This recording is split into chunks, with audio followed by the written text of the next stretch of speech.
Normalmente se dice y se repite la idea de que en el espacio entre el último libro que se escribió del Antiguo Testamento y la predicación de Juan el Bautista hubo 400 años de silencio profético. Este argumento también es usado por algunos cesacionistas para sostener que si la voz profética de Dios cesó durante esos 400 años, es posible también que en estos momentos esté en receso. Pero ¿de dónde viene esta idea? ¿De qué texto bíblico es que surge esta idea? Hoy en Teologizando hablaremos sobre este tema.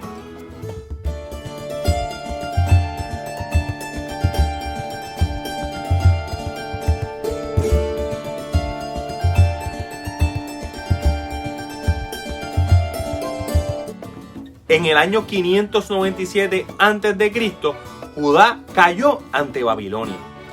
Lo que Jerusalén veía como su gloria, que era su templo, había sido destruido. En la mente de los babilonios, eso significaba que sus dioses eran más fuertes y más poderosos que el Dios de Judá. Y por eso Yahvé había sido derrotado. De modo que en su mente, posiblemente Yahvé había muerto. Entonces la gente de Judá fue llevada a la cautividad. ¿Pero fue cautivo todo el pueblo? Pues no, sino que solo fue un pequeño grupo de judíos los que fueron a la cautividad. Eso sí, eran los más sabios y los más poderosos. De modo que quedó en Judá la mayoría de los judíos, pero que habitaban en una ciudad destruida, sin muros y sin templo. Una vez en Babilonia, los cautivos comenzaron a pensar: ¿por qué razón, si ellos tenían el Dios verdadero de su lado, por qué estaban cautivos? Y al contrario del imaginario tradicional de esa época, que hubiera pensado que su Dios había sido derrotado, ellos comenzaron a pensar que en realidad su Dios había permitido la cautividad por su desobediencia, por la desobediencia del pueblo. Si eso era cierto, era posible que, si eran fieles, algún día la cautividad terminara y se cumplieran esas profecías que decían que la cautividad iba a terminar algún día. Y en el año 538 a.C., y ahora bajo el imperio persa, se terminó la cautividad de los judíos y se les permitió regresar a su tierra.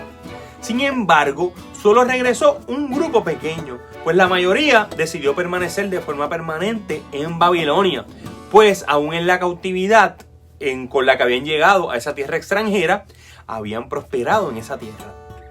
Cuando los judíos sabios y con más poder regresaron a Judá, se impusieron sobre las personas que habían quedado en Judá. Podemos decir que esa fue la primera división del judaísmo. Por un lado estaba el judaísmo de los pobres y de los menos educados, y por otro lado estaba el judaísmo de la clase poderosa que había regresado de Babilonia y que de paso tenía ciertas influencias de la mentalidad babilonia y la mentalidad persa. A pesar de que todos los judíos estuvieron sin templo durante décadas, los que regresaron de Babilonia entendieron que era importante levantar el templo otra vez, y así lo hicieron. Ese fue el segundo templo, que era un templo más pequeño y más modesto en comparación con el templo que había construido originalmente Salomón. Más adelante, en el periodo de dominación griega de Palestina, existían marcadamente diferentes grupos dentro del judaísmo. Por eso, Paolo Sacchi, en su libro Historia del periodo del Segundo Templo, no habla del judaísmo, sino de los judaísmos. En esa época estaban, por un lado, los saduceos. Para ellos, solo Yahvé había hablado en la Torá, o sea, en los primeros 5 libros en el Pentateuco, y cualquier otro libro no era un libro sagrado. Los fariseos, por otro lado, creían que Yahvé había hablado hasta los últimos profetas post-exílicos, o sea, Ageo, Zacarías y Malaquías. Esta idea, atestiguada en algunos escritos producidos por los fariseos, como Yoma 9b, que dice que el espíritu de la profecía se había apagado y consumado en Israel con los últimos profetas. De igual forma, en Seden Olam Rabá 30, dice que ya no operaba la acción del Espíritu para traer profecía, por lo que ahora había que escuchar a los sabios. De esa forma se sustituyó la acción profética por la sabiduría de los fariseos. Finalmente, y siendo quizás el testigo más importante del cese de la voz profética, está Primera de Macabeos 9:27, que dice: desde los días que dejó de haber profetas, nunca la nación de Israel había sufrido tanto. Pero aunque los fariseos se consideraban como inspirados por Yahvé los libros hasta Ageo, Zacarías y Malaquías, también entendían que había una tradición oral de la que ellos eran custodios, mientras que ellos y los escribas eran los únicos con la sabiduría necesaria para interpretar toda esa escritura. Así que miren qué conveniente. Primera de Macabeos no forma parte del canon protestante, sino que las iglesias protestantes estiman el libro como apócrifo. Sin embargo, la iglesia católica y la iglesia ortodoxa también lo considera como deuterocanónico dentro del Antiguo Testamento, haciendo una división entre el primer canon hebreo y los libros deuterocanónicos, que se pensaba que eran libros escritos originalmente en griego.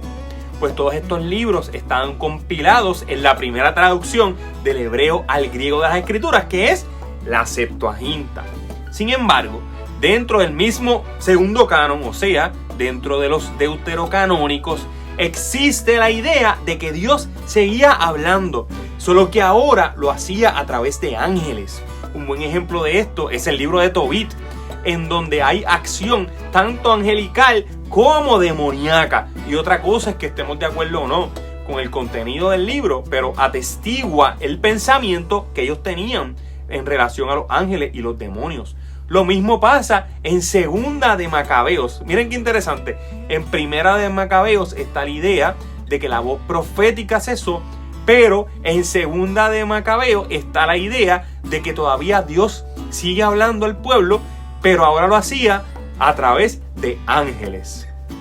De modo que es un hecho irrefutable que existían judíos que creían que Yahvé les seguía hablando, solo que ahora ya no era a través de los profetas, sino que era a través de sus mensajeros, o sea, a través de los ángeles. Para ellos la voz de Dios se seguía escuchando, pero ahora a través de estos mensajeros que bajaban desde el cielo para traerle la palabra de Dios a los hombres. Y probablemente los esenios tenían esta mentalidad. Uno de los grupos más grandes en donde encontramos esta idea dentro de los esenios es en Qumran. Esta comunidad se había apartado al desierto, fuera del foco del poder del templo, para vivir ahí su versión del judaísmo.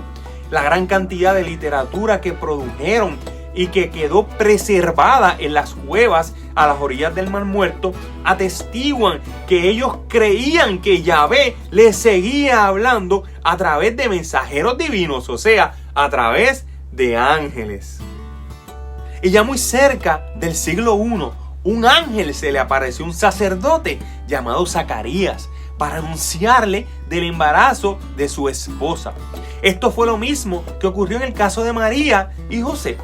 De modo que hablar de la existencia del supuesto silencio dependerá de cómo veamos al judaísmo.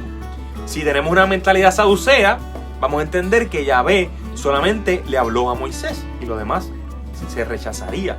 Si tienen una mentalidad más farisea, se entendería que Yahvé habló hasta Zacarías y Malaquías.